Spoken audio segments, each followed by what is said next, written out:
It's just Bruce, he don't bite. Hello. Today, we have lost another actor that touched our lives in many ways. Bruce would like to honor him by doing this video. Rest in peace, James Earl Jones. We feel like we are losing an important part of our lives. Let's get started, shall we? So, if you're a Star Wars fan, I'm sure you heard the news by now. James Earl Jones passed away today, 93 years old, September 9th, 2024. I don't really want to talk a lot about Star Wars when it comes to James Earl Jones because there was more to him than Star Wars, and that's kind of what I want to touch on tonight. I'm sure I'll talk about Star Wars a little bit. But anyway, James Earl Jones was born January 17th, 1931. And he got his start in Broadway, actually. And he's always been famous for that booming, loud voice of his. Not even a loud voice, just he could project. And that's probably why he did good in Broadway, because he was a hell of an actor, too. But on Broadway, you don't usually have microphones and stuff like that, and everybody has to hear you. He had a loud, penetrating, powerful voice. I mean, he just would speak. The first remembrance I have of James Earl Jones is when I was a little kid. He did a movie called The Great White Hope, and that movie came out in 1970, and he played a boxer, and it was very controversial at the time because James Earl Jones was known off camera as being a big civil rights activist, and times were different back then, and he was involved in that. But that's the first taste I've ever had of James Earl Jones. In fact, whenever I realized that he had actually voiced Darth Vader for Star Wars, I recognized the voice from that movie, and then I saw him on a TV show or something, and I'm like, that's the guy from Great White Hope, and I love that movie. If you ever get a chance, yeah, it's an older movie, but check it out because it's a pretty powerful movie. But after that, he did a lot of voiceovers. We've heard him, of course, we've heard Star Wars as Darth Vader. Lion King, he did Mustafa. He did The Simpsons. He did a whole bunch of documentaries. And the thing is we all know famous people that narrate, like Morgan Freeman, Sam Elliott, people that have famous voices. Even Samuel L. Jackson, who I love all these guys as actors. Any one of them could read me a bedtime story. I don't care. They just have such famous voices. But I think out of all of them, James Earl Jones was the best. And there's so many more that I'm not mentioning. And he had won so many acting awards. He even won the Medal of Honor in 2011. Barack Obama awarded him the Medal of Honor for his contributions to American culture. Now, James Earl Jones did about, I think, if I'm correct me in the comments if I'm wrong, he did 20 films that we were able to see. I'm not going to name them all here. It would take too long. And he was on 30 TV shows.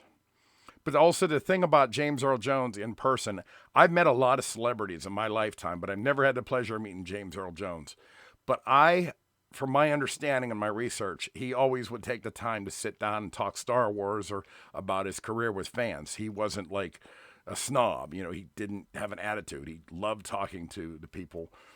I read somewhere while doing research to make this video that one of his own quotes were, if he was to compare himself to one of the characters he's played in all 20 of his films, he would say from The Sandlot, he was the old man with the dog. And, once the kids started talking to him, he was just very pleasant and, all about it. He's a nice guy. And from other people's reactions and stuff I've seen on the internet of how when they meet James Earl Jones for an autograph or just see him on the street or whatever like that, he's always been very pleasant to people. And that it doesn't surprise me because he seems like that kind of person. But in also doing my research, James Earl Jones grew up having a stutter and a stammer. He had a speech impediment. In case you haven't noticed, I have problems talking sometimes too. So do a couple of my friends. So it kind of makes you feel better. I got a loud mouth, I got a big voice, and I stutter. Why aren't I famous? I'm just kidding. But anyway, just little memories and stuff and things that I learned about him that I thought were interesting I wanted to talk about tonight. He was also in the Army. He's an Army veteran. He was married 3 times. I've been married 3 times. Took me 3 times to get it right. But yeah, the Great White Hope, if you get a chance to watch that, you really need to. Now, the Great White Hope started out as a Broadway play. I'm not sure if he played in the Broadway play for that particular one, but he did play in the Broadway play of Driving Miss Daisy. I've never seen it. I wouldn't mind watching it. I'd like to see what happens. But I think when it comes down to it, how we're going to remember James Earl Jones is always being the voice of Darth Vader. Darth Vader, when I was a little kid, was a terrifying villain. He was. I was 10 years old, and the movies came out. Darth Vader was just a terrifying, interesting, original villain. And Darth Vader is nothing without James Earl Jones' voice. Funny thing about that is, when James Earl Jones did the voice for Darth Vader in Star Wars, the very first movie in 1977, he didn't want to take a credit on the screen. He didn't want a screen credit. He felt that David Prowse, who was wearing the costume, should get full credit for the character. He didn't want to take any credit away from David Prowse. Now, they did originally film Star Wars with David Prowse doing the dialogue and everything like that, but they never told him that they planned on voicing it over. It's kind of a sneaky thing to do, but that's what happened. Another fun fact. James Earl Jones has never put on a Darth Vader costume in his life, which I thought he might do it because he wasn't that old. I mean, if you look at the pictures of how old he was when he did Great White Hope, in fact, here's a picture of what he looked like in Great White Hope. There he is, and you can recognize him with that gigantic, goofy smile he had. And that was actually part of the character, too.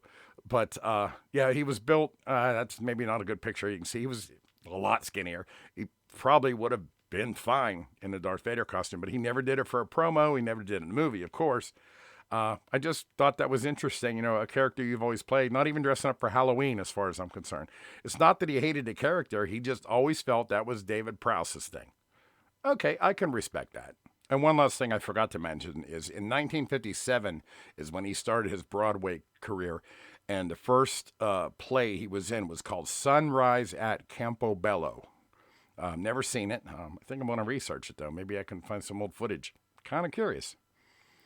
But I just wanted to take a little bit of time and honor James Earl Jones. A big part of my childhood, his voice alone for Darth Vader.